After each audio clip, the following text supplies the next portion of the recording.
Hey guys, welcome back to Click Academics. In today's video, I'm going to be teaching you guys how to solve this exponential equation. So we have 2 to the power of x is equal to 0. Now what I'm first going to do is I'm going to take the log on both sides.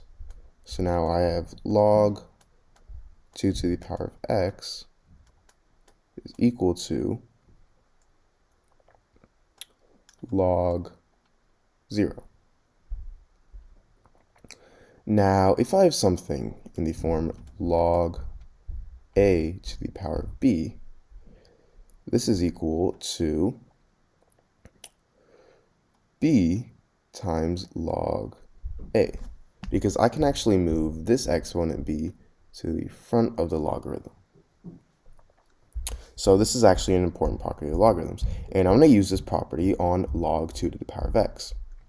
So I'm going to simply move this x to the front of the logarithm. So now I would have x times log 2 is equal to log 0. Now we want to isolate x, obviously, so I'm going to divide both sides by log 2.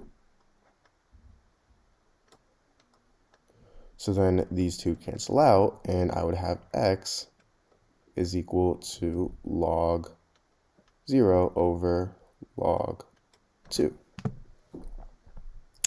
However, log 0 over log 2, this is equal to, first off, log 2 is equal to 0.301. However, log 0, this is actually undefined.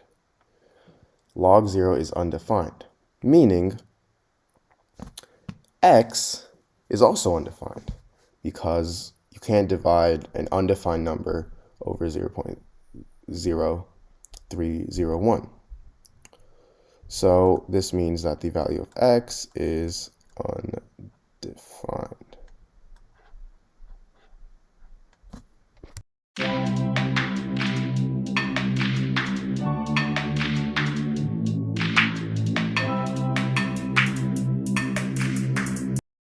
Hey guys, welcome back to Click Academics.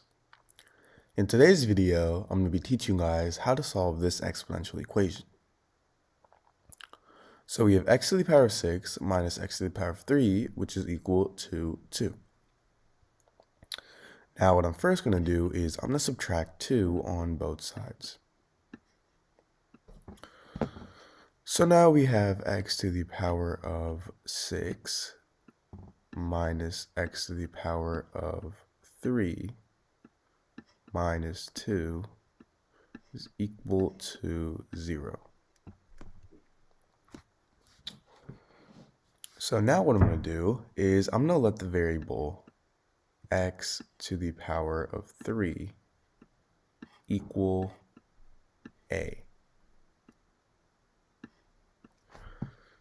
So now if I plug in a into this equation for x to the power of 3, we get a squared, because x to the power of 3 squared is x to the power of 6, minus a minus 2 is equal to 0. So now, as you see, we have a quadratic equation. So now if we factor this, we get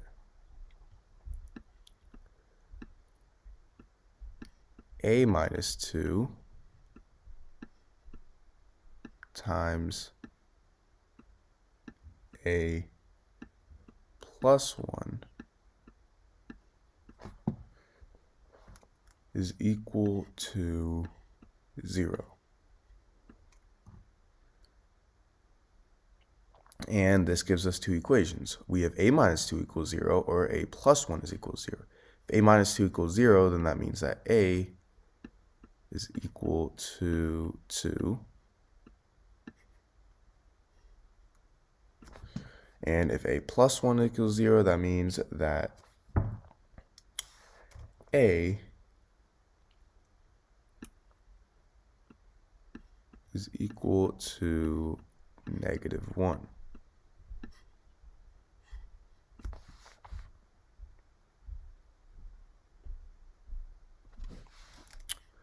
So now that we found out the value for a, this means that we can plug this back into this equation. X to the power of 3 is equal to a.